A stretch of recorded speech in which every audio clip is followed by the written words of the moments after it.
बढ़िला pension राशि वृद्धा वृद्धा और वृद्धि माने पाइबे 3000 टंका एवं जो मानकर विधवा भत्ता से पाइबे 3500 टंका।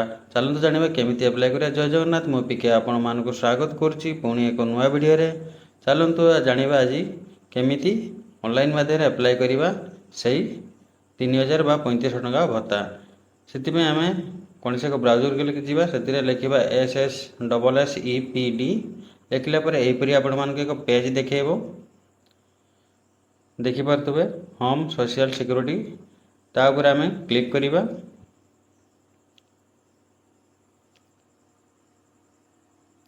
क्लिक कलापर आपणकर मोर तो टी नेट स्लो रोचे आपंकर जब स्पीड रोली नेटवर्क टी स्लो चलती यहीपरी आपण मान एक पेज देखेब।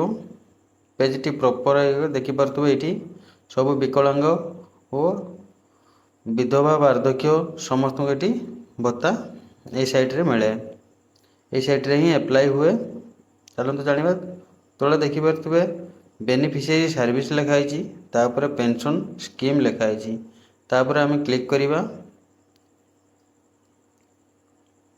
क्लिक कलापर यहीपरी आपण देखेब एप्लिकेशन फॉर बेनिफिशियरी ये देखिपे ये मधुबाबू पेंशन लिखाई ये सब रोग अच्छी आपड़ जोटा अप्लाई करेंगे से अप्लाई करेंगे। मधुबाबू पेंशन उपर क्लिक कली। क्लिक कलापर ये देखा बर्तमान आम ये बहुत रोग अच्छी विधवा वार्धक्य डिसेबिलिटी जो मानकर पंगु एवं कौन सी नाना प्रकार रोग ओल्ड एज केमी अप्लाई करेंगे जाना। ये प्रथम आपण नाम देदेवे जहाँ ना अप्लाई करेंगे तापर ये पिता बा स्त्री लोक स्वामी ना देदेवे। ये डेट ऑफ बर्थ पकईदेवे ऑटोमेटिक एज आसो। ये आप डॉक्यूमेंट को अपलोड करेंगे। अपलोड से मेल कि फीमेल देदेवे। ये आधार नंबर देकी वेरीफाई उपर क्लिक करेंगे। वेरीफाई हो ये डॉक्यूमेंट को अपलोड करदे आधार टी को ये फोटो अपलोड करदे। बराबर ये मोबाइल नंबर देवे तापर राज्य चूज करेंगे तापर ये निजर जिला चूज करने जाए तापर आपंकर सब डिस्ट्रिक्ट आपन को जो जगह जाऊे से पकईदेवे ब्लॉक नाम पकईदेवे। एड्रेस टाइम आप निज गाँ देवे तापर घर नंबर पकईदेवे। घर नंबर यदि नथिबो घर ना लिखिदेवी हम तापर पिनकोड नंबर ये पकईदेवे। तापर सोशल सिक्योरिटी आपन कौ जातिर तार सर्टिफिकेट देवे नल देले भी आपणकर पुराना बीपीएल देदेवे। तापर पुराना बीपीएल बा आरआई को लेखा देदेवे तापर ये अकाउंट फेकाउंट देकी आपण ये अपलोड करदे। मन रखिए जो तले 3टा टिक अच्छी से 3टा टिक को आप क्लिक कलापर सबमिट उपर क्लिक करेंगे ना हेनी।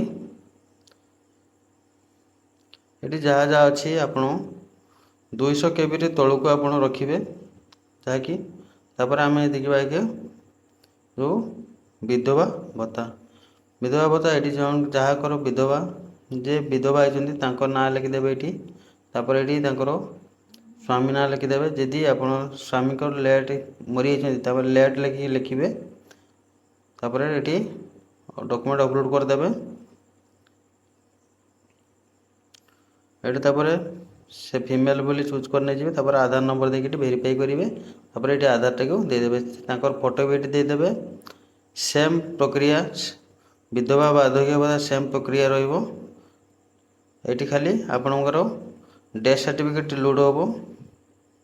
एडिशनल डॉक्यूमेंट रे आपण वोटर कार्ड दे पारंती बा आपणकर जो भत्ता फॉर्म टी को लिखिथे जो आरआई को सिग्नेचर करते सेटा भी अपलोड कर पारंती।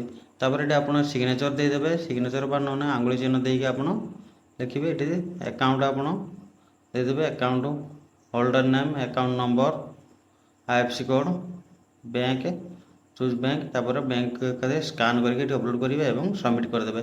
सबमिट कलापर आप कौन करेंगे डॉक्यूमेंट को लेकिन आपणकर जो ब्लॉक थी जमा करदे। यहीपरी भाव में आप अप्लाई करी यार लाभ उठे पारे। जदि वीडियो आपको भल लगी लाइक सब्सक्राइब निहाती करूँ। जय जगन्नाथ।